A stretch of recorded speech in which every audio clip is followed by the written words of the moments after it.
Welcome to Speak Up SLC. I'm your host, Poonam Kumar. On today's show, we have David Litvack, the Mayor's Deputy Chief of Staff, talking about homelessness. If you have questions, please send them to us at speakup@slcgov.com, or you can tweet us at #SpeakUpSLC. You can also join us in our live chat room on Facebook. David, welcome. Thank you. It's great to be here. Yes, thank you so much. So, David, tell me about your role in the Mayor's office.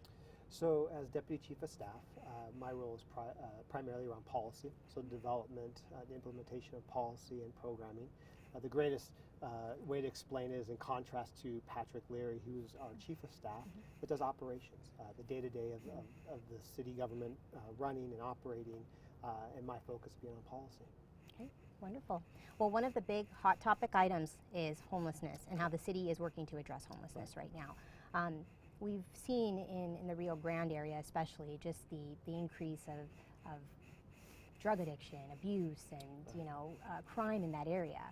Can you paint the picture for me about what exactly is happening in that space right now? Yeah, I think we've created over many years, we've created a homeless service system that is really a campus model, that there is in most ways a single point of entry to services for individuals experiencing homelessness, and it's in one particular neighborhood.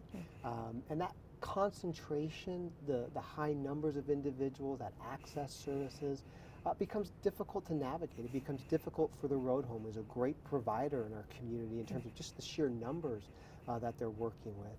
And then that concentration also makes it very easy for individuals who are not truly homeless, who are not accessing services, drug dealers, individuals with addiction who maybe have a home, who just come to the area to purchase their substances. It makes it very easy for that element to hide within the homeless community and even take advantage of it. And so you're dealing with a neighborhood that has seen over the years an increase just in individuals and families experiencing homelessness, trends similar to what we're seeing across the country. But because of, again, that large numbers, you also have a significant public safety issue that's created by the criminal element that's there as well. Right. And now the city has been working on some short-term solutions in the area. Can you talk to me about that? Yeah, so a lot of issues. So with the council's support, this last budget cycle, we're looking at investing, probably a little bit over $500,000 just in the community, just in the environment of that area, adding additional restrooms, better street lighting to make it safe, additional putting up monitors around the restrooms so that drug dealers are not taking over the restrooms, which is what was happening, to the point of removing rocks that were being used as weapons. And replacing them. And then we also added new street officers, so street patrol, new police officers, more police officers in the community to be in the community.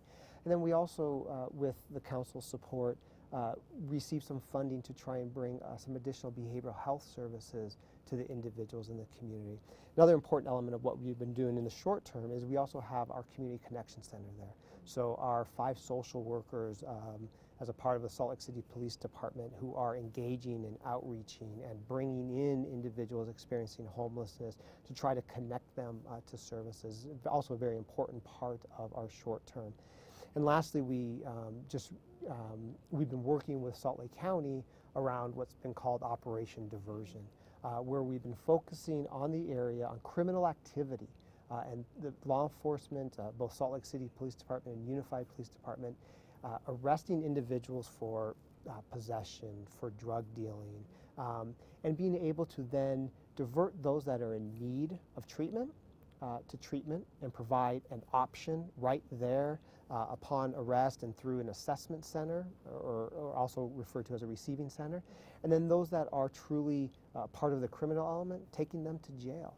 And this was a huge collaborative between the city and the county that really is trying to address both the behavioral health need of individuals in the road home, in the Rio Grande area, as well as address the public safety issues created by the criminal activity.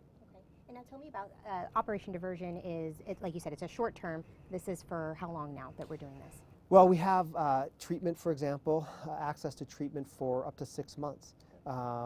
We are continuing to work on the law enforcement side as well.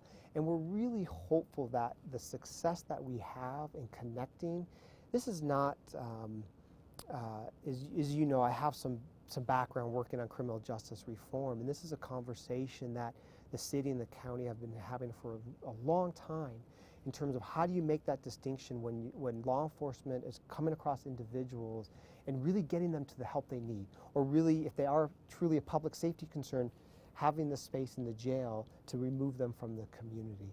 And this has been an opportunity to really test that concept out. And I think we've had some great success so far, and we're hopeful that through the success that we've had, we can make it a more permanent way of doing business.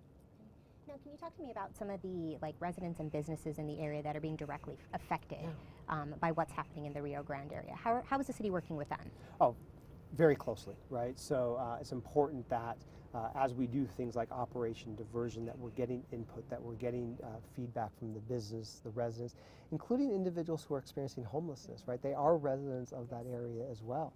As we look at the public health issues and the environmental concerns that we're addressing by trying to physically change the environment through the restrooms and fencing off the restrooms and providing monitors and the street lighting. Again, that we're engaging the public, we're engaging the residents, the business owners to gather input, gather feedback, making sure that it is impacting them in a positive way.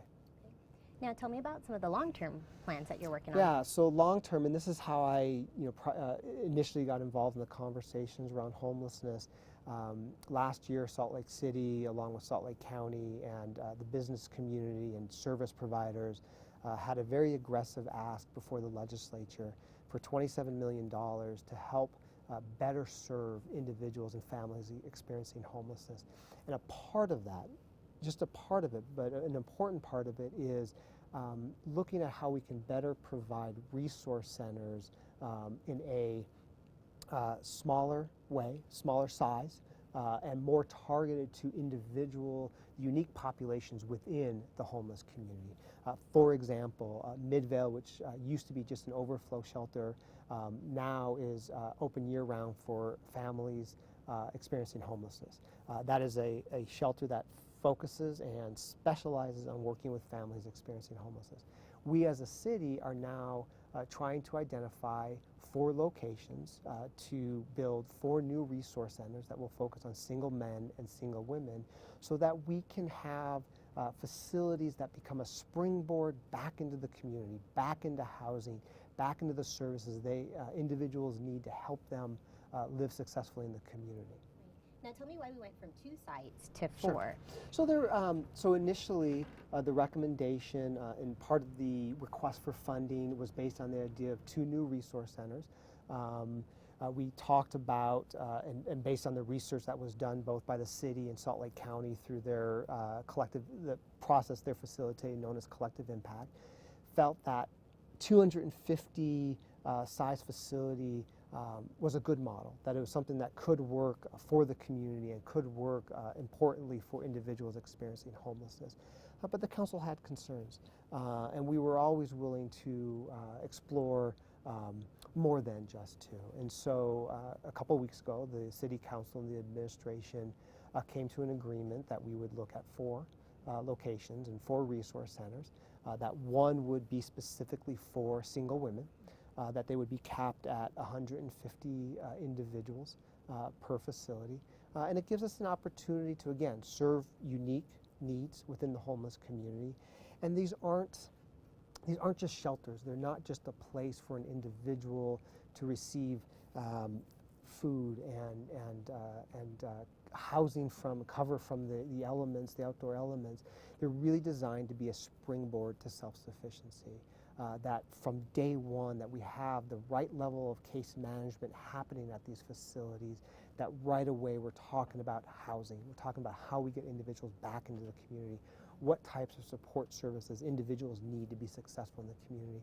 As a part of the bigger picture with Salt Lake County and the collective impact process, we're also talking about ways that we keep individuals from coming to the resource centers to begin with, ways that we can divert and keep them in the community before they even leave and have to access resources. So an important part of this conversation that the county is really leading is the idea of a no wrong door approach, or a core assessment, a universal assessment that individuals would go through when they reach that need of the resource centers. Okay. And now, next up is finding out the locations of where those 4 sites could potentially go. Let's talk a little bit about the public process in Sure, that, absolutely. and how residents Very can be important, engaged, yes. and make sure that this process is equitable. Right. So go back to what we did several months ago. So we have talked about public engagement in a couple of different phases. So after the legislative session, the mayor reconvened a site selection commission made up of other government officials, both within Salt Lake County and outside Salt Lake County, because we also want this to be a blueprint or a model for other communities. Includes service providers, and it's being chaired by Gail Miller and Palmer DePaulis. And when we reconvened that commission, we also wanted to go back out to the public and engage the public in what is most important to the public when we talk about locations in terms of better serving the community and better serving individuals experiencing homelessness. So in June, we held 5 public engagement workshops, including one specifically designed for the homeless community, to get their help in prioritizing criteria.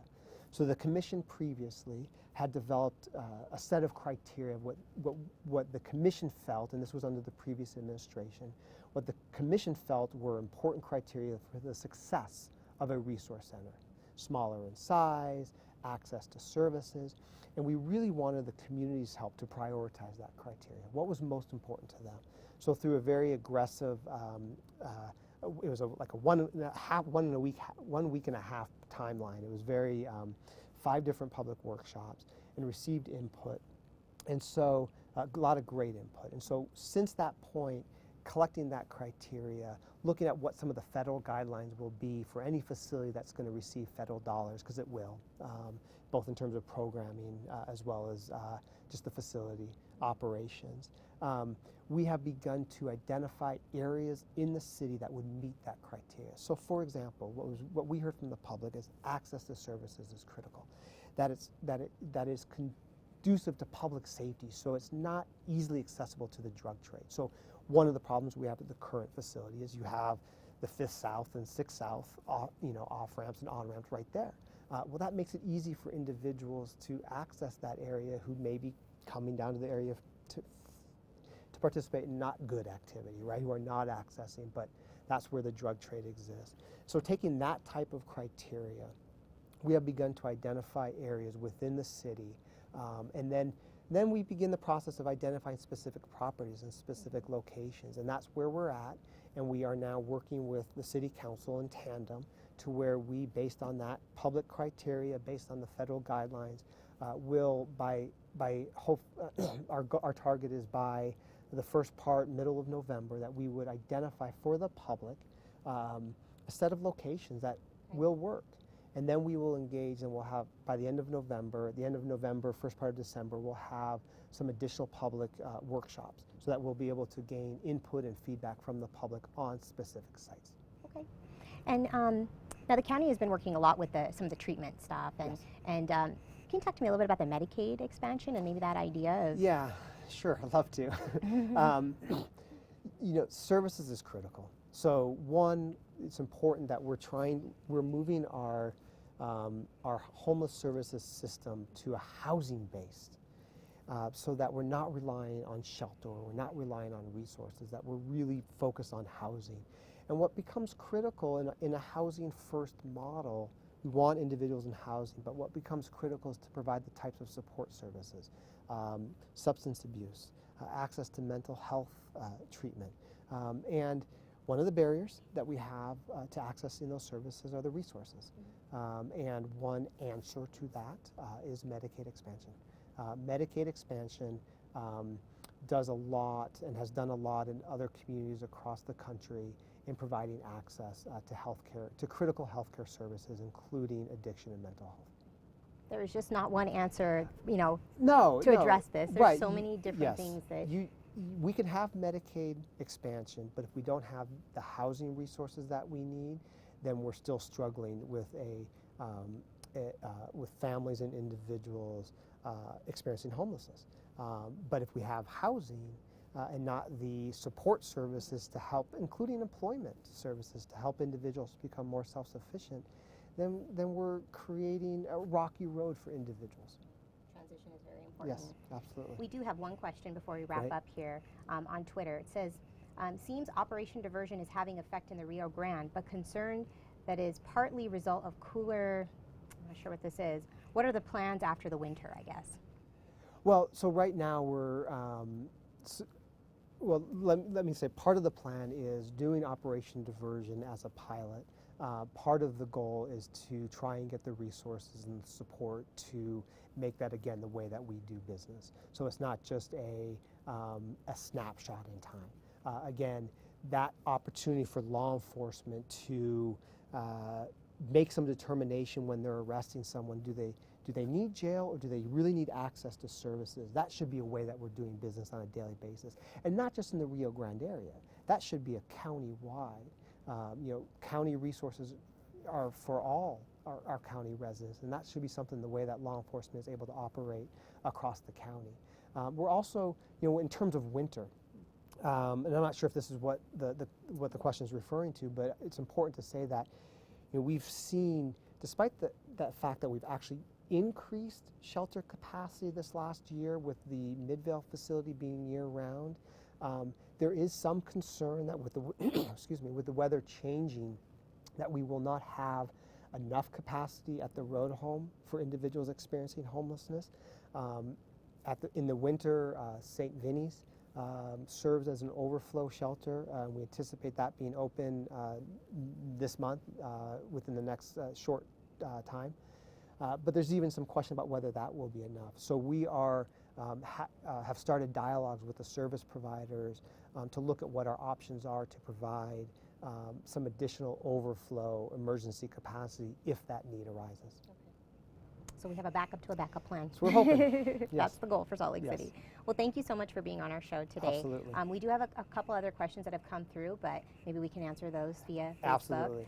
Or we'll invite you to come back and answer Absolutely. those questions. And they can always reach out to me individually. Okay, thank you so much. My pleasure. Thank you so much for watching Speak Up. Please continue to send us your questions on Facebook, or you can tweet them to us at #SpeakUpSLC, or you can email them to us at speakup@slc.gov. We'll see you next time. Thanks.